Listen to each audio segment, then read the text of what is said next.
What was it that you netted in profits in the last quarter of the year using pay-per-click through InvestorCarrot?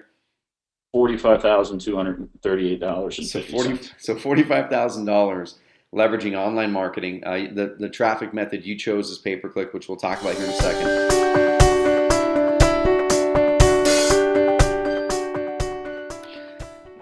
Hey guys and gals, this is Trevor with InvestorCarrot, coming at you with another Carrot case study. And I've got Chris here on the call with me. I'll introduce you guys to Chris here in a second. But we do these Carrot case studies every now and then. We get a lot of great testimonies, a lot of great things that pop through our what we call our thread of awesomeness here at InvestorCarrot that our team looks at. And Chris sent an email to me. I can't remember if I reached out to you or how it happened. But one thing that I do quite a bit is I'm really passionate about what our members are doing. And I'll send emails to people and say, hey, how are you doing so far? Is there anything we can improve on? And I believe that's when Chris answered back. And he had an amazing last quarter of 2014 using online marketing. And we're going to talk a little bit today about what Chris did in the last quarter and what he's doing today. Leveraging the internet to grow his company, and he pulled some pretty hefty net profits in the last quarter, which is pretty darn cool. And we'll talk about that a little bit. And also on the flip side of that, right before this call, when Chris and I were just chatting, he told me a couple stories of some really cool, not cool, but some good lessons for you guys that he's learned from on how he actually lost $24,000 in potential profits with one mistake, and how you guys can prevent yourselves from losing that as well. And then we're just going to wrap it up. We'll start, I guess, with his story. But Chris, welcome aboard the call. And yeah, why don't you kind of dive in, tell people who you are, what the name of your company is, and where you guys are located. Okay. First and foremost, thanks, Trevor, for having me on. My company is Real Property Mavens. We are located in Cincinnati, Ohio. We do business mainly in the Cincinnati, Northern Kentucky area. We have done business in Columbus, but we've kind of tailed off in that market this past year. My story is no different than anyone else. Hated working for bosses. I grew up on a farm, actually, to blue-collar workers. I guess you would call them. They would be middle class, but I would rate us as poor. And then went to school, earned my way through school, had to pay for it. Unlike a lot of people nowadays with the student loans and everything else. And got into real estate as a realtor at first 5 years ago, but then I realized I sucked at it. I was not very good. I didn't like chase people around, and it wasn't the real estate that I really wanted to do. I didn't like saying yes, sir, and no, ma'am, and going around and looking at 40, 50 houses just to go back to the same house. And I really wanted to get into real estate investing. I just didn't know how. And I knew I needed to find a mentor. I reached out to Rhea, sent an email, and then I played phone tag with this investor. And we ended up going back and forth, and I took the opportunity and ran with it. I said, I'm going to do it. And I was working another job at that time. And after like 30 days, I got my first check from a sale I did. And then when I saw the check, it was for I think it was like $1,200 or $1,400. But at that time, I was like, holy crap, this is awesome, and and I couldn't believe it. And looking back, it seems silly, the $1,200 or $1,400, but I was so excited that I went out and I sold like 4 more deals that we had, like within the next 2-3 weeks. I had them sold, and I went home with I think my cut. I was only making 20% of the profits on that. I made like $8,000 some dollars. And so you were partnering with your mentor on those, right? He was finding the deals. Is that how it went down? And then and I was selling them out. I was on a auto dialer. Okay. With investors, and we had hundreds of investors, and I would just sit there on an auto dialer, and basically at my house, and then I'd go put bandit signs out, and I do that twice a week. I put bandit signs out, and I put it out on the weekends on Friday, and then I put them out on Wednesday. and I would put them all over for whatever deal we had, and I put like 2 or 3 at each intersection around that deal, and I would have them all over because we had a lot of bandit signs to put up. So you were building the cash buyer list. So that's what you focus on. You said, you know what, I'm just going to get great at building the cash buyer list, find the people who can buy. Exactly. This guy over here is really great at sourcing the properties. We can team up, and I can still make some profits without knowing, without having to go and find my own deals right now. So yeah, exactly. Cool. I mean, that was the thing. I knew if I had a big cash buyers list, it would be easy selling deals. So at that point, I just needed to find the deals. And so yeah, he was finding the deals for me, and then I would go out and I'd sell these deals. So I had a great job, as far as, I was making money doing that. But like I said, I was only making 20%, but who was I to complain on that? After doing that for a little bit, I thought, well, I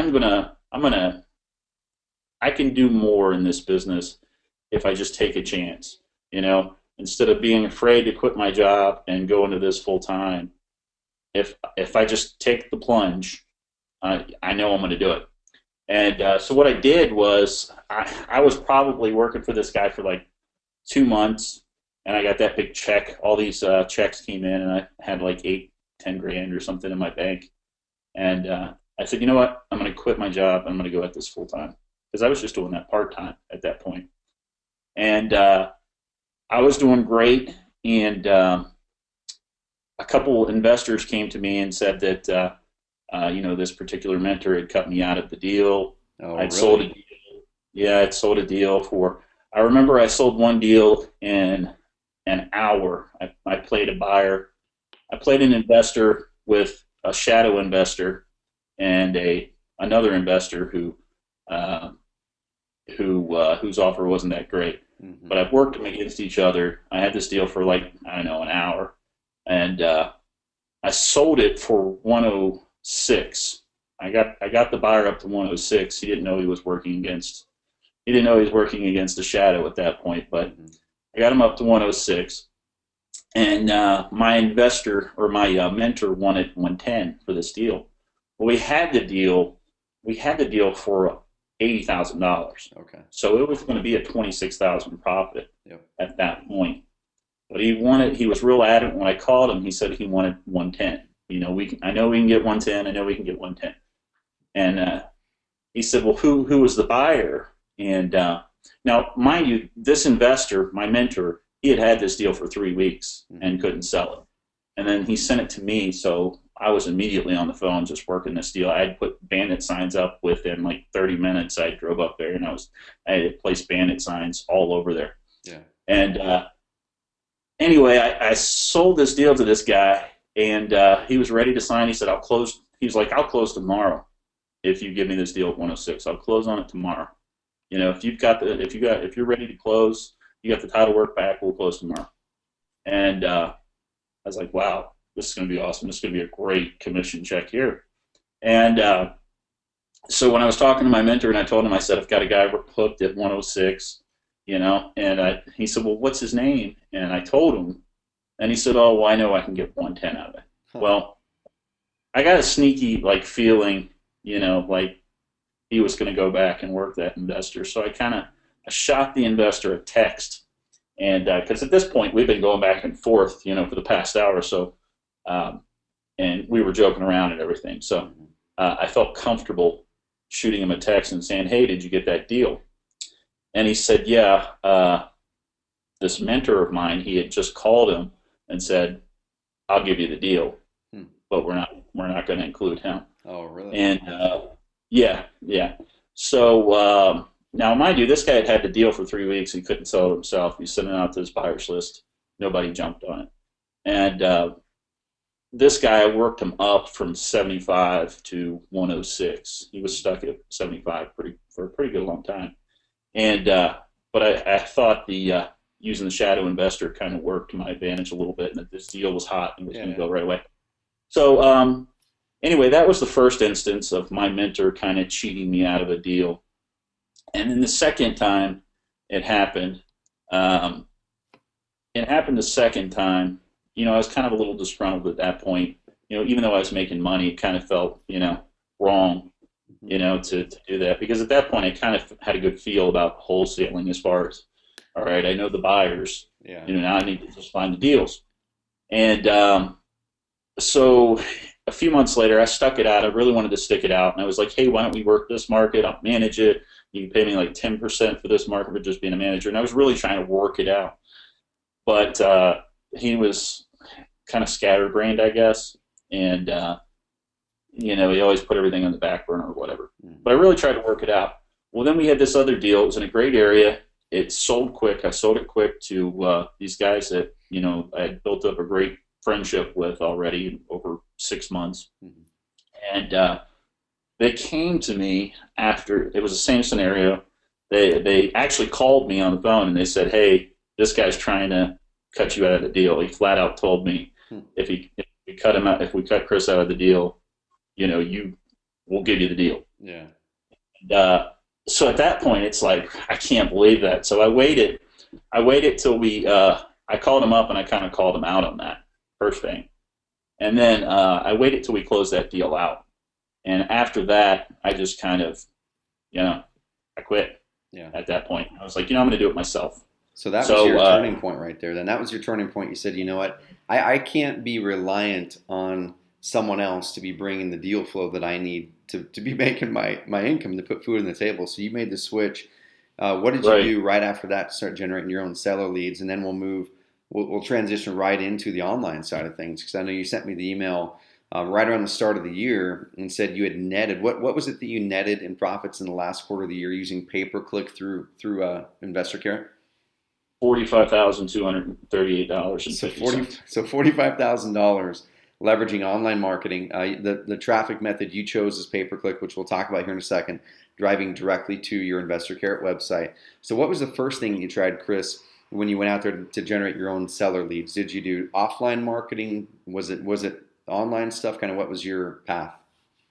It was a little bit of everything, honestly. I mean, I threw everything up against the wall and didn't know what I was doing. I just knew I needed to hustle and find deals. And I was kind of afraid that I'd blow this. Should I have stayed there? There was a lot of doubt, a lot of self doubt when I first started out on my own. And uh, at first, we were kind of just I was looking at everything. I was doing like a lot of people. I was looking at Craigslist. I'd sent out a big bulk load of mailers, and I found out that was the wrong way to go, to spend like $3,000 on mailers and then think that you're going to get a deal that one time. And yeah, so for those of you listening, don't do that. But I kind of did a lot of crazy things that didn't make sense to me. It won't make sense to me now, but then I was thinking, oh man, I got to do something. I was just desperate. And so I found maybe a property on Craigslist, but what I really did was I continued with the telemarketing, and I was able to get a VA, and I started working probates, and we were working the Columbus market and the Cincinnati market. So as far as just telemarketing, we were telemarketing. We were calling the actual probates, we were calling the attorneys, and we were finding some deals that way.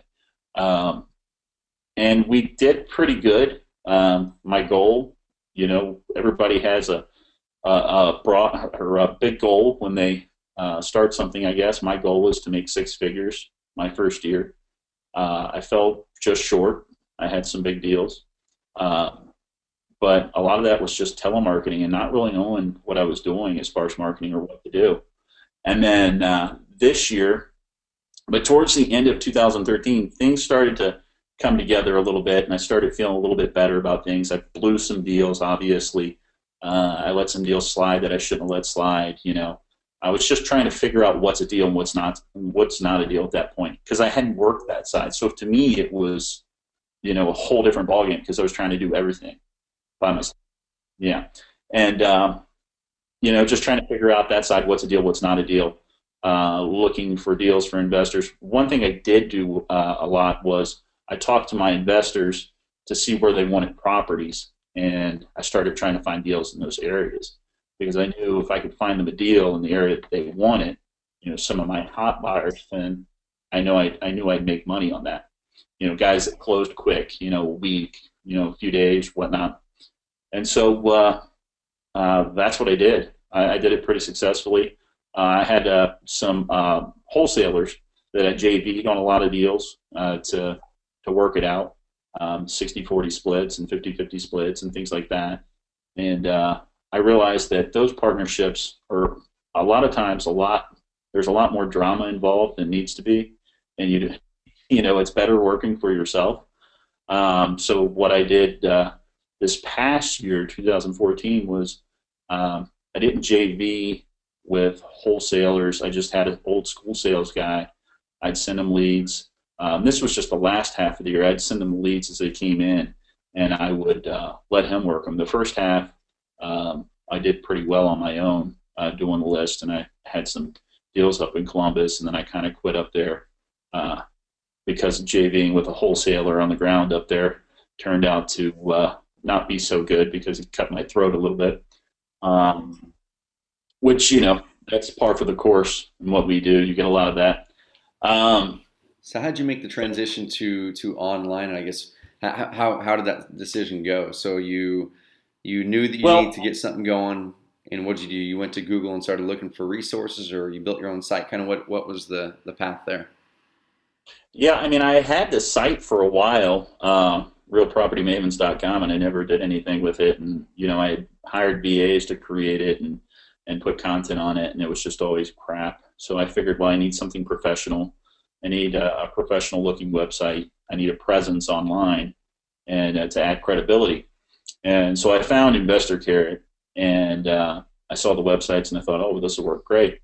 And initially with the SEO and everything on the websites being new, it didn't take off. So I started using Google pay-per-click, and Google pay-per-click with the website turned out to be great because the whole part last year from, I don't know, maybe June, starting in June, I started getting leads in left and right.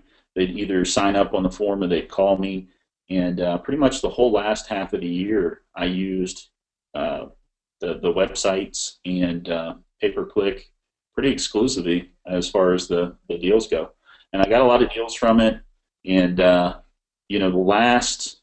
can tell you the last 2 quarters, I made almost $75,000. That's awesome.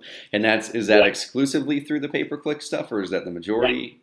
Or Yeah, I mean, some of it might be organic, but a lot of it was just Google pay-per-click and the website that you got up in front of me. awesome, man.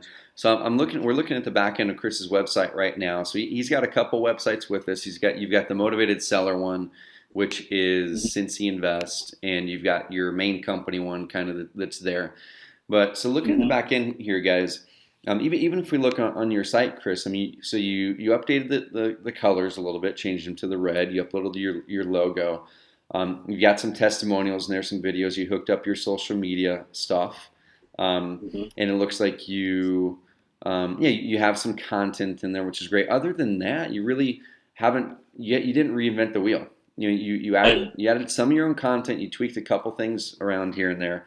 What was your experience, I guess, launching the site, getting it tweaked up, and how would that have differed from if you were to go do it yourself or hired a VA to do that? Would you have got the same results, you think? Would it have taken you longer? What's your thought? I can tell you I've had a website of my own for Real Property Mavens, and it's taken 2 years, and it's still a work in progress on that. So getting these sites, they're professional. They do exactly what you need them to do. Really, all you have to do is throw some testimonials up on there, which is pretty easily with the widget. You can do it with the widgets, and then change the colors. You make it pretty easy where you can change the colors and everything. And it's not something that I'm not on here to give some fluff, piece or anything like that. But I'm saying it's a great website, and as far as what you need a professional presence for people to go to, and you can use it. How I'm using it now is I'm using postcards. I've been using pay-per-click still because obviously it made me a lot of money last year. But what I found is competitors are now clicking on the sites a lot more. Yeah. So now I'm putting them on postcards, and a lot of people, it's bringing them back through the website from the postcards. And that tied in with the testimonials that I've put up there, which, took me maybe 2 minutes to put those up, uh, it works well. I mean, it puts a face in front of people. They're genuine people. They're not reading from a script. They're people that have closed the deal with us and, had a good experience. So I think having that kind of like this, having those testimonials is kind of proof in the pudding, that, hey, we're legit. These other guys, they might not have testimonials up or whatnot. And um, I think that adds a lot of credibility, having the testimonials on the website. So, That's a big deal because we found, and I'm sure you found the same thing, that a motivated seller they're always looking for something to be skeptical about because there's a lot of bad stuff out there that has been said in the news or whatever about home buyers, and there's a lot of legit and honest and ethical home buyers out there. But the couple in the markets that are maybe not operating at the integrity level that you are, they kind of add that skepticism to a seller's mind. So as soon as we can add in the credibility, the testimonial, show people that we're real people, show people that other people before them have worked with you and they've had a great experience, it really ramps up that credibility level. So you guys nailed it there. Quickly did some customization, and like I said, I'm diving into the back end of your leads here. And it looks like you have 72 seller leads through that form, another 17 through that form. This number here is cool to me. So if we add those two numbers up, that's what 80. So 89 total seller leads that have came through the two main forms we've got here. And out of those 89, 73 of them filled out the step 2 form, which is the more detailed form where you're going to be able to get the full details about the property, that kind of thing. So I'm going to click through to this one from February, the 6217 Leroy Place. Here in InvestorCarrot, you can click the Map It button. It's going to pop it open so you can see really quickly where that property is. Within a couple seconds, we can click the Google Street View when it pops up here. We can actually see the front of the house on that lead that comes in within seconds. So with this particular property, Chris, so you got this lead. This lead came through pay-per-click, correct? Or did it come from somewhere else? no, it came through pay-per-click. I got that lead, and I actually lost that to my former mentor. I was a little late on the ball on that one. We got the lead, and my sales guy was a little lagging as far as following up with that phone call. We also had another one there that you'll see on Paxton that I should have had. I had the deal. I don't know which form he signed up on, but yeah, that's it, I think. Cool. So here's one in Cincinnati. It's Paxton, generated either through a postcard or through pay-per-click somewhere along the line, but it definitely came through InvestorCarrot. The person filled out the step 2 form to further qualify themselves, and then let's see if they pop up a street view here. So what would you were explaining this before we hopped on the call? What Yeah. was the quick lesson on this one and the other one that you learned that you're not going to repeat again, that other people can learn from it? How did you Yeah. lose this deal, and what did you learn from it? This is a deal where I was being stupid and stubborn. This was a deal that I found out my former mentor, if you will, was he was also competing on this deal. So I went a little bit above him on price, and I went to 75. I knew the deal would probably sell for 100, 105 quick, and I went back and forth with the seller over earnest money, and I offered 500. Seller wanted 1,500, and I was telling you I was in the process of buying my own house and going through my own hell with the conventional loan and being self-employed. Mm-hmm. And so I was kind of frustrated that day, and I said, no, I'm doing 500, and that's kind of it. And then I quickly, the next day, I realized I was a complete idiot. And I tried to get a hold of the guy early in the morning, but I couldn't. And I sent him an email, and I told him I would do the 1,500.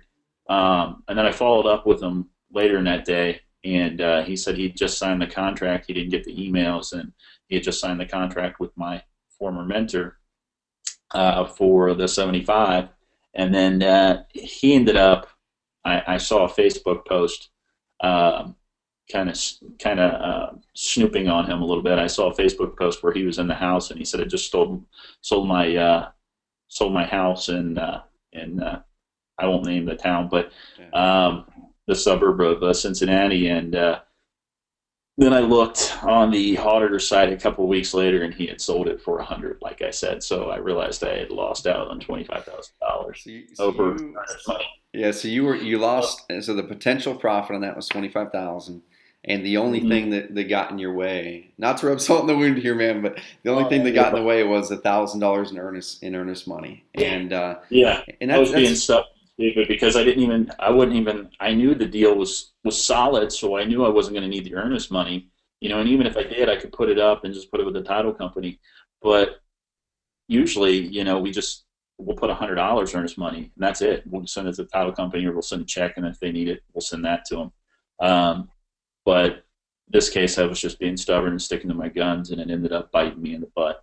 So it's 25,000. I mean, I very well on those two deals you showed. I lost both of them to the same guy, and very well could have made a good penny in the first quarter this year. Probably, it probably would have boosted me up to 60 grand in my first quarter this year. I'd have been on pace for at that point for $250,000. But yeah, I mean, you live and you learn. I still make mistakes. I'm still learning. The most important thing is right now I've got a couple websites with you guys. I've got my own website that needs completely revamped and tweaked. Um, so it's going to always be a work in progress because I've let VAs kind of you know you know tweak it and do everything else to it. But I like this site because uh, I get the leads. It's professional. I like it because I didn't have to do anything. You know, I'm kind of a guy that doesn't like to handle all those little details. Like dealing with the website and the content and all that stuff. I just like to pay someone to do it, have it ready to go, and then I don't have to worry about it. So getting on the website immediately, I could see it was professional myself. It explained everything easy. It was clear, and one thing I do need to do is add more testimonials because I do have a lot of people that want to give testimonials. So I think that'll help even more. And the videos help with, I think, the ranking, your Google ranking. So I need to do that too. More Yeah, videos. that's a Right. big thing that I want people to come away with from this call for sure. I mean, Chris dropped some amazing lessons on you guys, and it's really cool hearing the story because I think a lot of people think that the path of being an entrepreneur or a wholesaler, whatever it would be, whatever entrepreneur you want to be, if you want to start a plumbing business, awesome. You look on the back side of it and you see the success that you're having now, and you're making a great income. And people, I think they glamorize the process on how you get there, and it's really refreshing and it's cool seeing that while it might not have been cool while you were going through that, you had your own struggles and you had to learn some things, and you had to learn to have that confidence, like you were mentioning, to be independent and go, you know what, if that person's getting these leads, why can't I figure out how to get them for myself? And really Right. going out there and finding the way that it worked. And you went through multiple different ways. You were working the probate list, calling. Some of that worked. You were working some other things, doing some Craigslist stuff, and then you decided, hey, you know what? I'm going to also add on the online marketing side of it because I know it's working for other people. Let me see if I can make it work for myself. And Right. a couple key mindset shifts that people should get from this call on the online marketing side of it is, like you mentioned, Chris. Number one, you'd had your own website up that you had VAs working on for a while, 2 years you mentioned. And a lot of people will go that direction. There's nothing wrong with that at all because from the outset it does look like it's quote unquote cheaper. But what we really focus on with InvestorCarrot is we see hundreds of thousands of visitors that come through these websites each month, tens of thousands of leads that come through, and we are able to adjust and find things that are working, and then we adjust those on people's websites without even knowing. So that's kind of the beauty, is that you're able to make a couple tweaks. You did as little customizations as you wanted to do.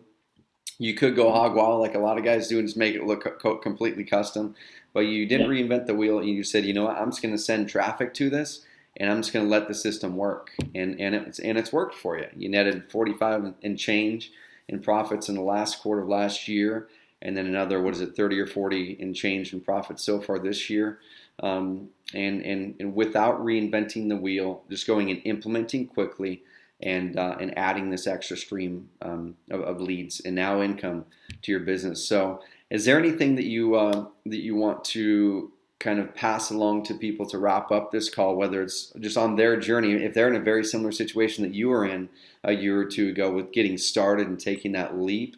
Is there any a mindset shift you can pass their way? And also on the last thing, what would you say to someone who might be looking at InvestorCarrot or who might be looking at using the internet to generate leads? What would you say to them to help them make the decision that might be right for them? So any mindset shifts at the start, and what would you say to someone looking at InvestorCarrot as an option? Well, yeah. I mean, the one thing I think if you're a newbie wholesaler is you got to have the attitude that you're not going to give up, you're not going to quit, because it's very easy. People think they're going to get into the business and they think it's going to be something that, okay, I get in and I'm going to make all this money. It doesn't happen that way right away. For most people, it just doesn't happen that way. It's a struggle, and it really is a struggle. I mean, you might have a deal 1 month, you might have 3 deals, 4 deals 1 month, and then the next month or two, you might be, in a hole when you first start out, and you have to live off that money. And I think that's a lot. Even wholesalers, experienced wholesalers, they go through those stretches there. I think the main thing is you need to you need to be consistent with your marketing. That's one thing. You definitely need to have an online presence. One thing I would recommend is like setting up your yellow letters and your postcards. Have the website on there at the bottom. It gives you a little bit more professional appearance, and it gives them something to go back to that they can rely on. And then have your testimonials up if you've sold deals to where they can see that, and it adds credibility to you. I think that's huge, having testimonials on your website. I didn't do much to this website at all. The only thing I really did was change the color, which, I mean, you pretty much gave me that option. And then I added the little, I added the videos and the testimonial link, and that was pretty much it. The logo up there, I mean, my main company is Real Property Mavens. The logo, I used that on a free logo builder, so I just put that up there just to add something and kind of set it as something different than what my website was. But it's definitely, it's going to be a struggle when you first get into this business, any which way you look at it. Just know that, and know that it's going to take you, it might take you months to get your first deal. But if you stick with it, it's the ones that stick with it that usually succeed. I mean, my goal my first year was 6 figures. I just missed it by myself my first year. This past year, I went over my goal. A pretty good chunk. I went over my goal, 6 figures, and this year I know my mindset is completely different. It's not I want to make. It's I know I'm going to make more than 6 figures this year, and I have a goal in mind, and it's a pretty high goal, but a realistic goal. Yeah. But the main thing is your mindset. As soon as you start getting deals and you start figuring it out, I mean, it's taken me 3.5 years to figure out what I need to do, and I'm still learning as I go along because, I mean, in anything, you're always learning. And I'm learning what works, what doesn't work, what's new, the new little tricks of the trade. And, this year I'm using more direct mail, which, before I had a bad experience with it, but this year I've done pretty good with it. And, my first quarters, I can tell you this, my first quarters are notoriously my worst quarter.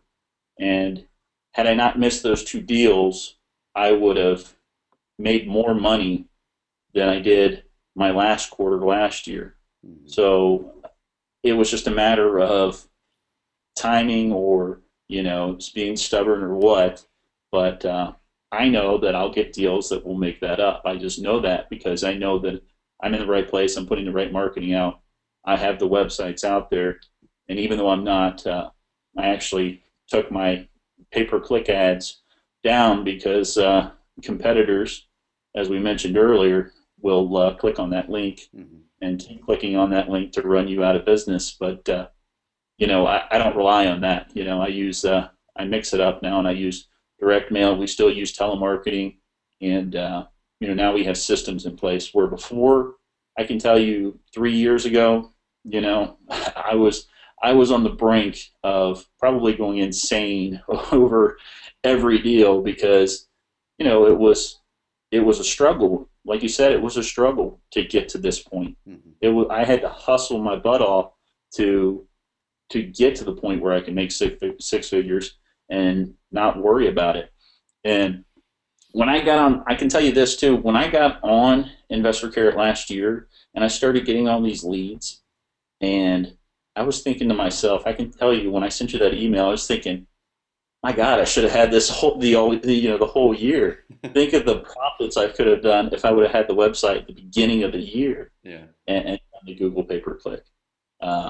Because I mean, that's the thing. It's the website really did help me out last year get to that goal. I mean, that I just couldn't believe some of the deals. And if anybody wants to see the proof, I can send it to Trevor, or Trevor can give you my email, and I'll put the photos up, or HUD statements or checks or whatever you want. I just didn't have time to print them off. No. But and I can show you that. I mean, honestly, my recommendation would be, if you're a newbie investor starting off, sign up for one of these websites, tweak it a little bit how you want it, customize the logo or whatever, and the colors, and add videos, add testimonials if you have them, add videos, and then use pay-per-click. I mean, you might be able to get on Bing or something like that, where people aren't going, as much as far as like Google or something. I mean, I'm not a tech guy at all. There's some things we can show you too to prevent the click fraud. So let's connect after this. I've got some things to show you for sure, so you can ramp that back up. But no, man, the story is amazing, and we'll wrap this up here. I've actually got to pick my daughter up from school in about 4 minutes. I'm gonna run out of here and grab her. But dude, I appreciate the heck out of you coming on and sharing your story, and it's really cool. Even the stuff that's not related to InvestorCarrot at all, that's all a part of your journey. I love the fact that you had your stumbles and you still continue to learn things and still continue to stumble, but your trajectory continues to be up. It might be like the stock market, where we go like this, but we're always on a trajectory that heads up. And guys, a couple key lessons: make sure you're being consistent with your marketing. Like Chris said, you've got to be out there marketing. Another thing, try multiple things on your marketing. Add the online side of it while you're also doing the other things. If you shouldn't be just sticking to one marketing method. If you want to grow, because what if that marketing method dries up or goes down? You've got to have the other things over on the side that are keeping it consistent, and get that mindset sharp. Make sure that you know and that you're ready, that this isn't going to be this fast trajectory up all the time. You're going to have the stumbles. You're going to feel like you should quit sometimes. You're going to feel like, why did I do this? Why did I leave my day job? Or maybe I should just stay in my day job because this thing doesn't work. It works. It works when you work it, but you've got to stick through the hard times so you can see the good times. So thanks, Chris, for hopping on this call with us, and thank you everyone for watching this call. And we have other case studies that you can check out on our website with a bunch of other types of investors. And Chris mentioned, hey, if you're a newer investor, this is a great way to launch a website fast that's effective. That's what we focus on, is making websites that are effective without having to tweak them up a lot. There's a lot of websites out there that look very pretty, that are all kinds of awesome on the pretty side, but we focus on actually making it work to generate you leads and deals. And even on the flip side, if you're a larger investor, we work with some of the largest investors in the country with InvestorCarrot. Guys who have closed 1,500 to 2,000 deals are our clients. So if you're an advanced investor, we have advanced programs where we can dive in and really help you ramp things up on the online side. So Chris, thank you, man. I appreciate it. Have an awesome second quarter now, and I'd love to hear the report after this quarter and see where you go after this. So thanks for joining us, man. All right, thanks, Trevor. I appreciate it, man.